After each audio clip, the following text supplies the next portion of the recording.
Hello friends, Indrani's কিচেনে আপনাদের স্বাগত। আবার এসে গেছি আরও একটি নতুন রেসিপি নিয়ে। ভিডিওটি স্কিপ না করে দেখার অনুরোধ রইল, দেখতে থাকুন। আজ আমি আমড়ার চাটনির রেসিপি করে আপনাদের দেখাবো। ভাবলাম আজকে একটুখানি অন্যরকম একটা রেসিপি দেখাই আপনাদের। আর এখন তো আমড়ারও সময়, তো এই আমড়াগুলো এইভাবে কেটে নিয়ে ঠান্ডা জলে এইভাবে ভিজিয়ে রেখেছি। আপনারাও এটা করবেন। এটা করলে এই যে কষটা, আমড়ার কষ বেরিয়ে যাবে, সেই জন্য ভিজিয়ে রেখেছি। দেখতে থাকুন, এরপর আমি দেখাচ্ছি আপনাদের। দেখুন, ওই কাটা আমড়া যেগুলো জলে ভিজিয়ে রেখেছিলাম, এগুলো আমি এখন গরম জলে সেদ্ধ করে নিয়েছি। সিদ্ধ করলে এর কষটা বেরিয়ে যায়, আর যদি সিদ্ধ না করি কষ বেরোবে না, আর চাটনি কালো হয়ে যাবে। এই জন্য আপনারাও ভিজিয়ে রাখার পর এরকমভাবে গরম জলে সেদ্ধ করে নেবেন। এরপর আমি দেখাচ্ছি, দেখতে থাকুন। দেখুন, আমড়াগুলো সিদ্ধ করেছিলাম, দেখিয়েছি আপনাদের। এইবার ঝুড়ির মধ্যে এই আমড়াগুলো জল ছেঁকে নিয়েছি। এই যে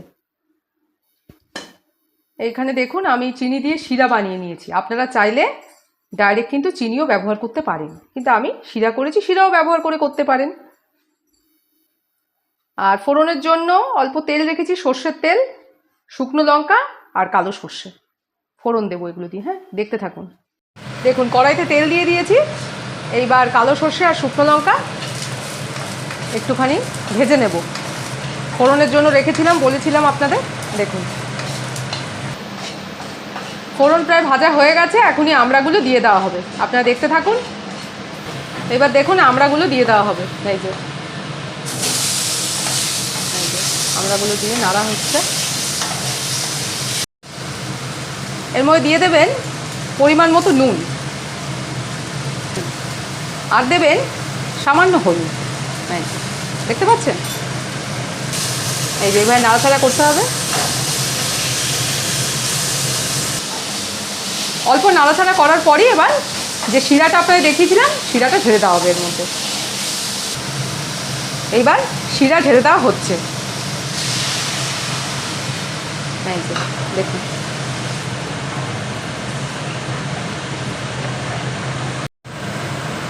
দেখুন আমরা সিদ্ধ হয়ে গেছে। এই যে দেখিয়ে দেওয়া হচ্ছে, দেখুন।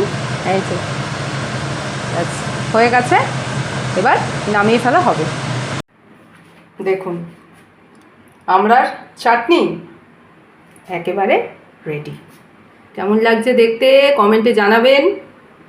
এই দেখুন, দেখুন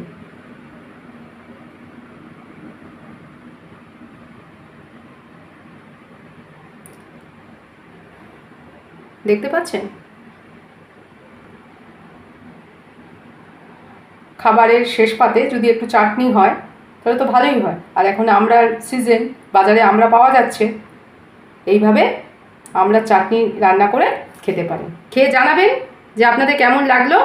আর আমার চ্যানেলটা ভালো লেগে থাকলে প্লিজ সাবস্ক্রাইব করে দেবেন, লাইক কমেন্ট শেয়ার করবেন, আর কমেন্ট করে জানাতে হবে কিন্তু যে কেমন লাগলো।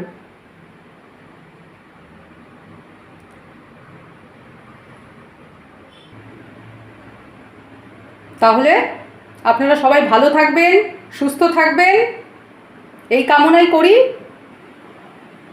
আজকের মতো ভিডিওটা তাহলে এখানেই শেষ করছি। আবার হাজির হয়ে যাব আরও একদিন, আরও একটা নতুন রেসিপি নিয়ে, শুধু আমার দর্শক বন্ধুদের জন্যে। তাহলে এখন এইটুকুই, টাটা।